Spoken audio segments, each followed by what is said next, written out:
Hello friend, good morning, Radhe Radhe. कैसे हो friend?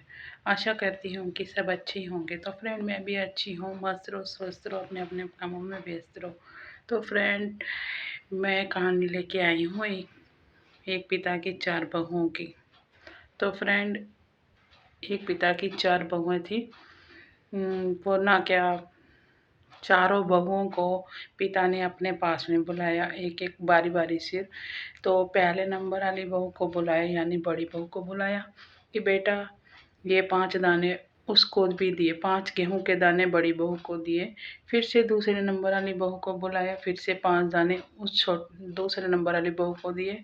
फिर से तीसरे नंबर वाली बहू को बुलाया, फिर 5 गेहूं के दाने उस बहू को भी दिए। यानी फिर चौथे नंबर वाली सबसे छोटी बहू को भी 5 गेहूं के दाने दिए। फिर ना जाने वो कहाँ चले गए गेहूं के दाने देने के बाद। फिर वो कई सालों से लौटे जब वापिस। फिर जब वो काफ़ी दिन बाद, कई सालों बाद लौटे, तो उन्होंने सबसे पहले नंबर वाले बहू को कहा कि बेटा, जो मैंने आपको 5 गेहूं के दाने दिए थे वो लेकर मेरे पास आओ।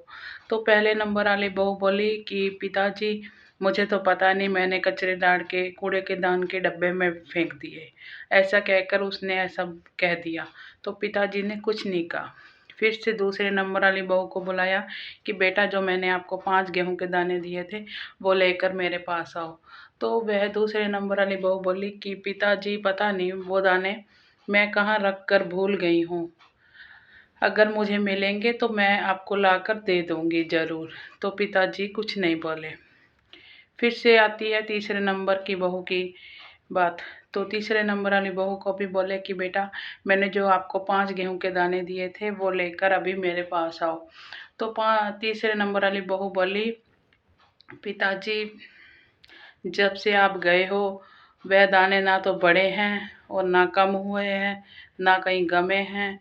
वो मेरे पास ही हैं। जब से आप गए हो तब से वे ना बड़े हैं ना घटे हैं, वो मेरे पास ही हैं। ऐसा कहकर वो चुप हो गए। पिताजी कुछ नहीं बोले। फिर से चौथे नंबर वाली बहू को बुलाए, यानी सबसे छोटी बहू को।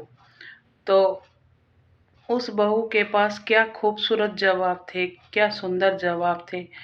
यह सुनकर बड़ी बहू देखती रह गई। पिताजी बोले, बेटा, चौथे नंबर वाली बहू को बोले, पिताजी बेटा, जो मैंने आपको 5 गेहूं के दाने दिए थे वे कहाँ हैं, वो लेकर मेरे पास आओ। तो चौथे नंबर वाली बहू बोली कि वो पिताजी, वो मेरे पास में ही है। पिताजी से बोली, चलिए पिताजी, गोदाम चलिए। यह पिताजी यह सोचने लगे कि मैंने इसको तो 5 गेहूं के दाने दिए थे और ये मुझे गोदाम जाने के लिए क्यों बोल रही है। पिताजी यह सोचकर हैरान रह गए, क्योंकि छोटी बहू, चौथे नंबर वाली बहू, यानी बहुत ही सुंदर संस्कारी थी। उसके अंदर बहुत सारे गुण थे, जिसको सुनकर बड़ी बहू भी देखती रह गई।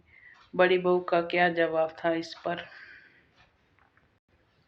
तो वह बोली कि वह 5 गेहूं के दाने मेरे पास ही हैं पिताजी। जब से आप गए हो तब से वह सोचती रहती थी कि मैं इन 5 गेहूं के दानों को आखिर बहुत सारे दानों में कैसे बदलूं, कि मैं ऐसा क्या करूं कि 5 गेहूं के दाने को मैं बहुत सारे गेहूं बना सकूं। तो उसने एक दिन क्या किया, बैठी बैठी उसके घर के पास में एक खेत था। तो वहाँ पर बहुत सारी मिट्टी थी। उसने वह दाने वह गेहूं के दाने उस मिट्टी में गिरा दिए। तो एक दाने में से कम से कम 5 पेड़ निकले। 5 पेड़ में से कम से कम एक बार में से 20-25 गेहूं के दाने निकले। तो ऐसा ये सोचकर उसने वह पांचों दाने पूरी खेती में फैला दिए अपनी, जितनी भी 5 दाने थे। तो ऐसा करके वह गेहूं के दाने करते करते बहुत सारा गेहूं बन गया, बहुत सारा गेहूं बन गया। यानी तब उसने वह गेहूं के दानों के बहुत सारे 5 कट्टे बनवा के, 5 बोरी यानी बनवा के खेत में से उठवा के गेहूं के दाने 5 कट्टे बना लिए। फिर उसने यह गोदाम में रखवा दिए। फिर वह गेहूं के कट्टे को बहुत सारे गेहूं बना लिया उसने एक दाने से। 5 गेहूं के दाने थे जिसने उसने 5 गेहूं के दाने से देखो कितने सारे गेहूं बना लिए, यानी 5 बोरी गेहूं बना लिया उसने। उसके पास बहुत ही सुंदर जवाब थे छोटी बहू के पास, और वो बहुत ही सुंदर थी, बहुत ही संस्कारी थी। यह सुनकर पिताजी ने, उसकी बात सुनकर पिताजी ने अपना अपना जो भी था सब उसी के नाम पर कर दिया। यह देख बड़ी बहू हैरान रह गई। तो इसी कहानी से हमें शिक्षा मिलती है कि बड़ों के, यानी बड़े बड़े लोगों का कहना मानना चाहिए, बड़े लोगों का शिक्षा, और वो अच्छी शिक्षा देते हैं हमेशा। बड़े बुजुर्ग अपने को अच्छी शिक्षा देते हैं, अच्छा सोचते हैं अपने लिए, उन्हीं की शिक्षा लेनी चाहिए। बड़ों से हमें यही कुछ सीखने को मिलता है। हमें अपने से बड़े लोगों की बात सुननी चाहिए, यानी बड़े बुजुर्ग लोगों की, उनकी बात को टालना नहीं चाहिए, एक बार उनकी बात ज़रूर सुननी चाहिए। हमें उन्हीं से शिक्षा मिलती है।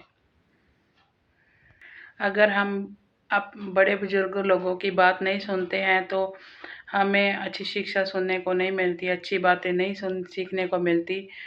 तो मैं यही कहना चाहूँगी फ्रेंड, आपको मेरी कहानी कैसी लगी, यानी एक पिता की और 4 बहुओं की कहानी कैसी लगी। कहानी अच्छी लगी है तो लाइक एंड शेयर करना, कमेंट भी करना, और मिलते हैं फिर कल एक न्यू वीडियो के साथ फिर से। अभी के लिए bye bye, take care, bye bye.